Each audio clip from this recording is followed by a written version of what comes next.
deep inside the border. Children are crying, fighting for food, holding their heads, breaking their bread with a stone. All along the roadside,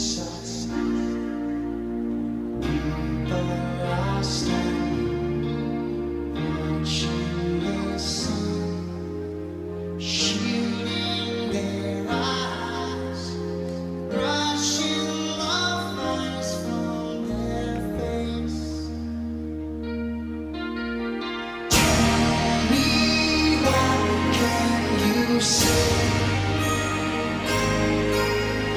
Tell me, who do you blame? Like a mirror, you see yourself. These people should have a name. All around the township, young men are dying of hunger and thirst. The well has run dry. The tears from her eye feed the sun. Tell me, what can you say? Tell me, who do you blame?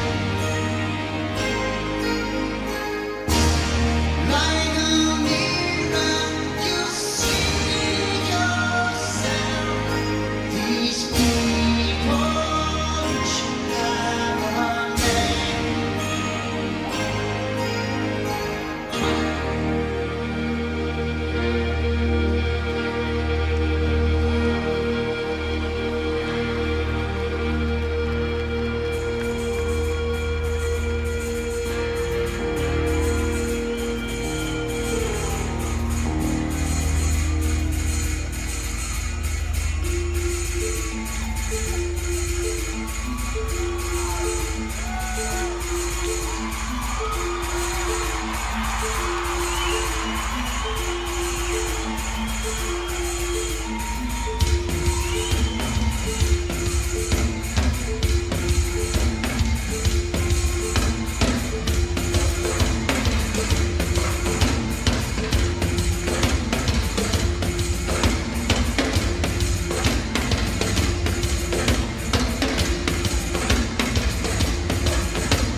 But you can say you're putting back. You see the pictures everywhere. But what we don't see is what's going on behind the closed doors. You don't seem to care. You expect me to believe you? Well, how can you really care that you can take your horse down to the water hole, gun in his head, make him dream? No matter what you say, it never gets any better. No matter what you do, we never see any change.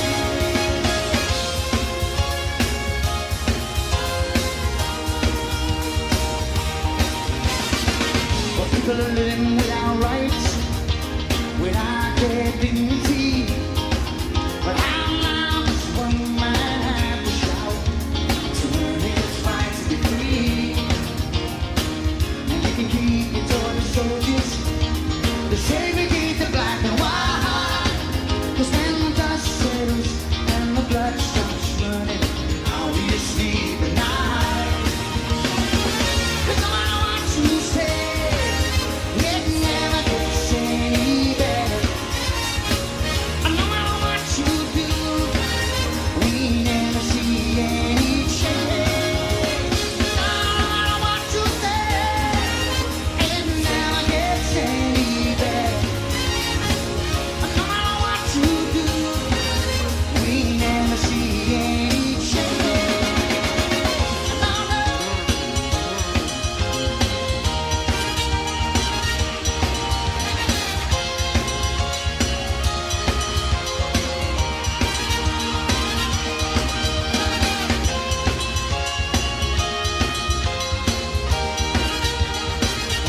sit there and tell me how many got the freedom and how many more died.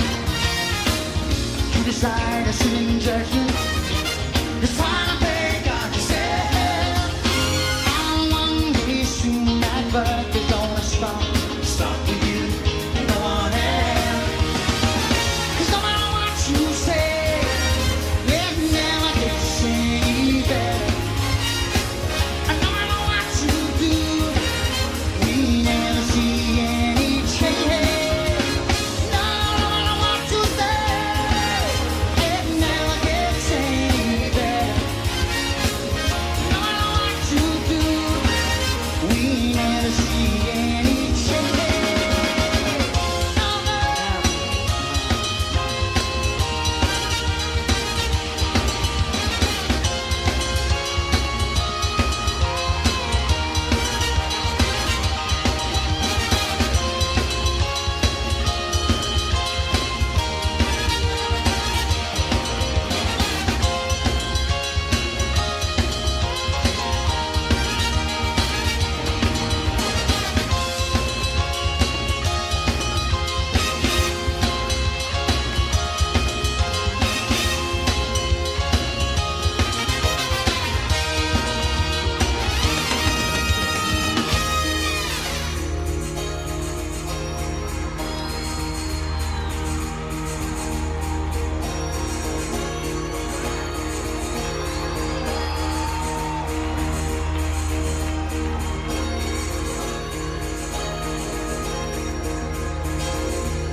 It's Saturday.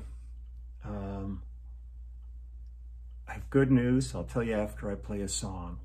So here we go. Song of the day.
during that whole ascending section, I used to always double that with Taurus pedals. I just don't have them in here to plug in. I don't have anything to plug them into. But it really gave it.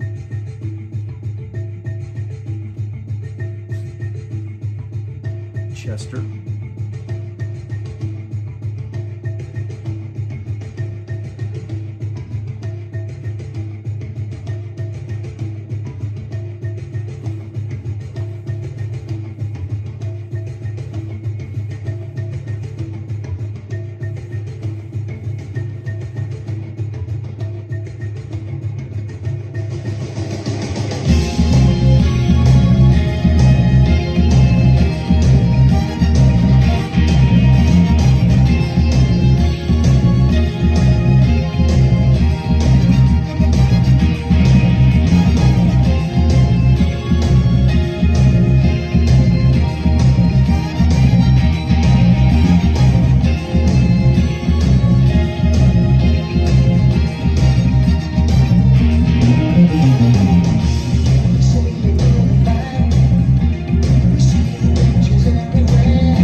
Phil Collins, Colors.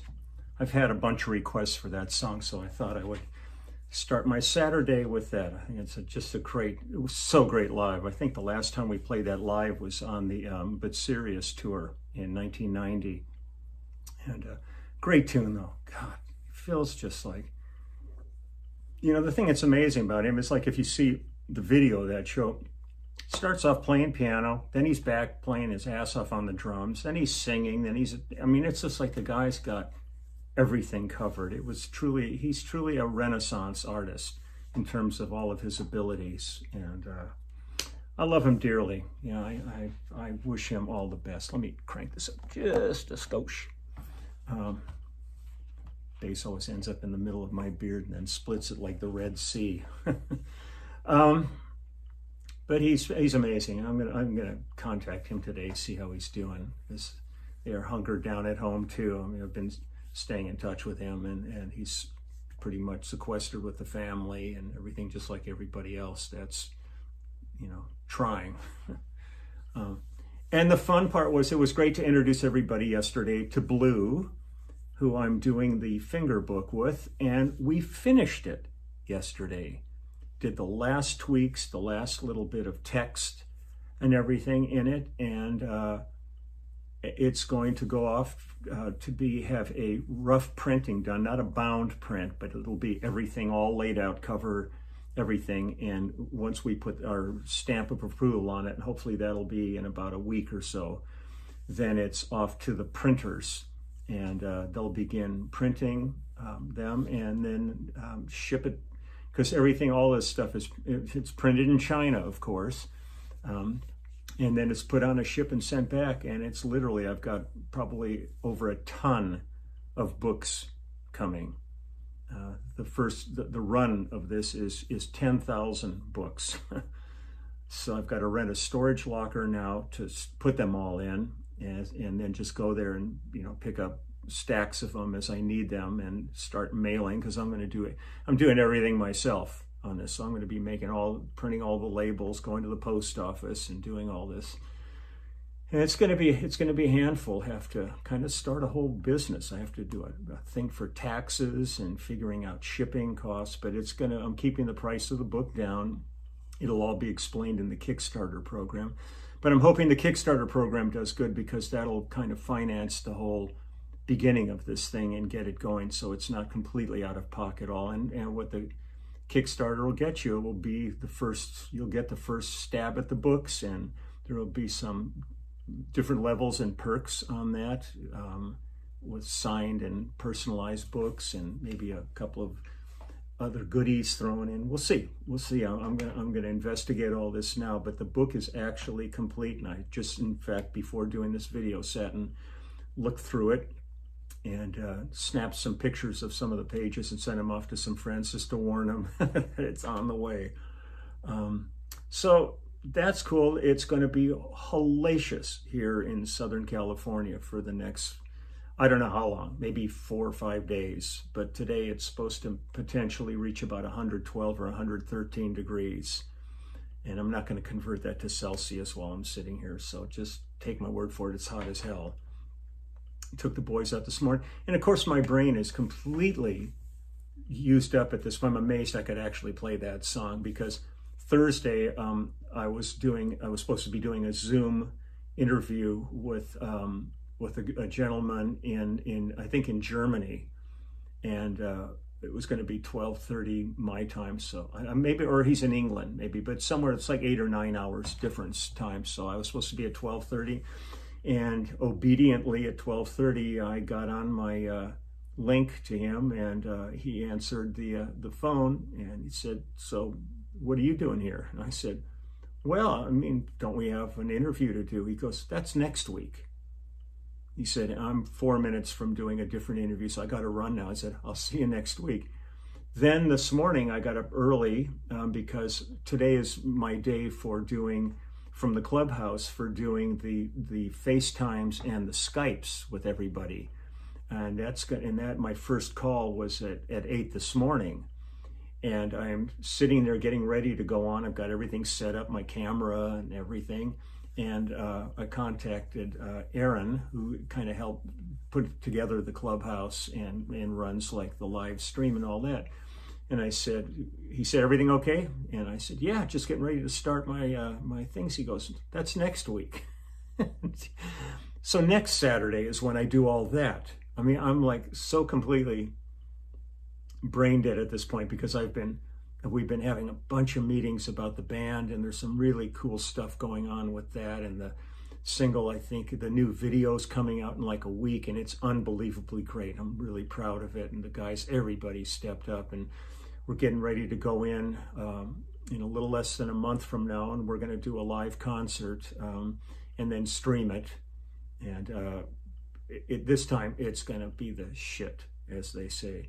Don Lombardi at DW Drums is letting us use their sound stage and their staff to do this, so it should be really great. And I go back so far with Don. I mean, he and I were in a band in like 1964 together, so it's kind of thrilling always to go over there and be around him and see like the empire that this guy created. It's pretty spectacular. And certainly DW Drums are one of the great drum companies in the world. And so his generosity is really to be commended. And just all kinds of stuff going on. And I think I'm going to, since it's going to be so hot today, I think I'm going to focus on cleaning my garage, because the hot rod is back up and running, but it's still at my mechanic's house, because during the course of the 2 years it's been sitting there, because he held on to it while I was on the road with Phil, and he got the radiator record and did some other work on the car while I was gone. During the course of that period of time, the garage filled up with a whole pile of crap, that as garages do. So now my project for the day is to go out and straighten up the garage enough where I can bring the car back home. And one of my favorite things to do is, just when I'm really in a vegetative mode, is go out and get out tons of rags and tons of polish and work on it, because it requires a ton of maintenance in terms of keeping everything polished, all the brass and the chrome and all the aluminum and everything. I mean, it's just, if you let it go, it's really an uphill battle. And it's been sitting for a while, so I got a lot of work to do. But when it's really hot, all I'm going to do is water. I'm not going to be working in the yard. Just turn sprinklers on and do some spot watering. So I might do that today. And other than that, I just want to wish everybody a really great, it's a holiday weekend. We've got a 3-day weekend. Be really cognizant. This is the last time we had one of these weekends. The numbers for this disease spiked like mad. I think they went up 76% after the holiday weekend, because everybody wanted to get out. Who isn't frustrated by all of this? I mean, being locked down, having to go out and wear your mask. If you're like, when I go to pump gas, I've got disposable gloves for that, because I don't know who's been handling all the pump handles and all that. Trying to be cognizant and so just be careful this weekend. If you're going to go do anything, just really kind of try to adhere to the rules, because it's really, until we actually really take care of this, this is not going to go, the numbers won't go down. Whether or not this ever actually goes away is open for discussion. Still to this day, people still get polio. There's malaria. There's diseases that once they take hold on us, they're never going away. But what we can do is reduce the amounts to something that's almost infinitesimal. So it's terrible for the people that get it, but at least it's not completely taking down the community. But the numbers are still, really high, and they're trying to open some things up. But, it seems like every time they open them, the numbers go up and they have to close them again. They're finding this with the colleges and all the kids that are going to college. Suddenly they want to party. I mean, that's to them what college is about, is getting together and drinking and partying. And so the first thing they do is they throw a party, and the next thing you know, they're all told you have to go home now. But when they go home, they're potentially carrying this with them back to their house. So it's like, it's a real double-edged sword with all of this stuff. But all I'm saying is I care deeply about humanity, and I care deeply about this community. This community, to me, is a microcosm of humanity. And I don't want to see anything happen to anybody, and you're including myself. I'll be totally selfish about it. You know, I'm digging my being alive, and I really don't want that to end over something as ridiculous as this virus and people's irresponsibility in dealing with it. Because if we were really responsible, we could get this behind us in really a short period of time. Otherwise, this is going to linger and linger and linger, and we're going to be under the thumb of this for quite some time. And so I just want to wish everybody a great weekend. My heart goes out to all the people that are still working front line in everything, that it's a holiday weekend and most of them are still going to be working. It's no getting away from this, especially in the medical field. Hospitals still have a lot of people in them that are in different stages of this disorder. And you know, like when my postal worker comes to the house, they're hitting all these different houses. And if you have the time, I went and picked up a big bag of all those assortment chips, Fritos and potato chips and all that. If you kind of know approximately when your postal person comes to your house, leave them out a bag of stuff like that and a cold bottle of water. It's really appreciated by them. And I know my sister-in-law works for the post office, and she doesn't do delivery. She works a counter at the post office, but she said every little thing helps, and people coming in and being nice and thoughtful and adhering to the rules, she says, because she does get the occasional person that comes in and starts screaming in her face, that their rights are being abused by all this stuff. They want their mail and they want it, and yet there's a giant sign right at the door that says, "Do not enter without a mask." So my heart goes out to those people putting up with the idiots that are out there. So have a great weekend. I will find maybe tomorrow I'll take a day off. I'll come visit, but maybe I'll take a day off from playing. There's one thing I thought I was going to do today, and I might just do that tomorrow. And it's not me playing it, but it's something that happened during the course of a recording that I discovered later. That's pretty cool. So I might throw that up with a little story. So take care, and I will see you tomorrow. Stay safe.